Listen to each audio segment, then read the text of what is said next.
Benvinguts amigos de Cuento. Preparats per a una nova aventura? Emma era una nena impacient. Somiava ser gran i fer coses de grans, prendre cafè, ficar-se al llit tard i viatjar sola. No entenia per què havia d'esperar tants anys per créixer. Una nit, mentre era a la seva habitació, va sospirar mirant les estrelles. Guionet signe d'exclamació invertit o JLA amb accent agut pudiera ser grande ya mismo. De repente, su habitación se iluminó con un resplandor dorado y. Apareció Shakira flotando en el aire con una guitarra brillante. Hola, Emma. Vaig escoltar el teu desig, va dir la cantant amb un gran somriure. Sé el que és voler assolir els somnis ràpid, però créixer és una aventura que no es pot afanyar. Emma va obrir els ulls com a plats. De veritat ets Shakira?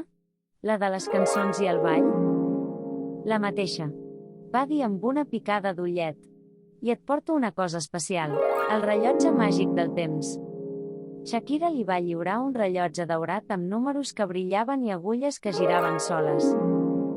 Aquest rellotge et permetrà viatjar al futur perquè vegis com seria ser més gran. T'atreveixes a provar-ho? Sí.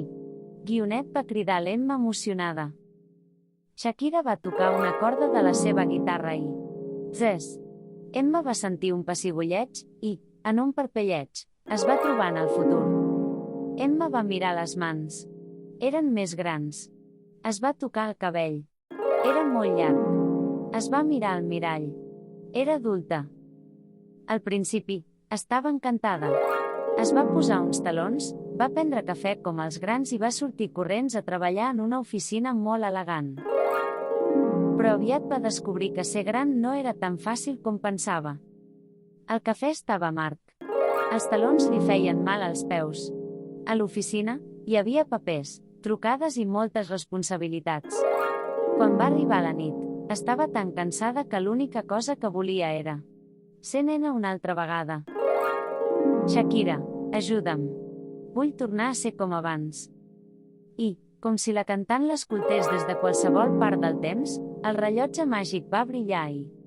L'Emma es va despertar al llit. Es va tocar la cara. Tornava a ser una nena. En aquell moment, la Shakira va aparèixer de nou, amb la seva guitarra resplendent. I bé? Com t'ha anat en el futur? L'Emma la va mirar amb un somriure i va dir: ser gran no és tan divertit com m'imaginava. Prefereixo gaudir de la meva infantesa. Shakira va sentir amb alegria. Cada etapa de la vida és especial, Emma. No tinguis pressa. Jugar, aprendre i somiar són coses meravelloses que només pots fer de petita. Desde aquel día, Emma dejó de desear crecer tan rápido. Aprendió que cada edad tiene su magia y que lo mejor es disfrutar el presente.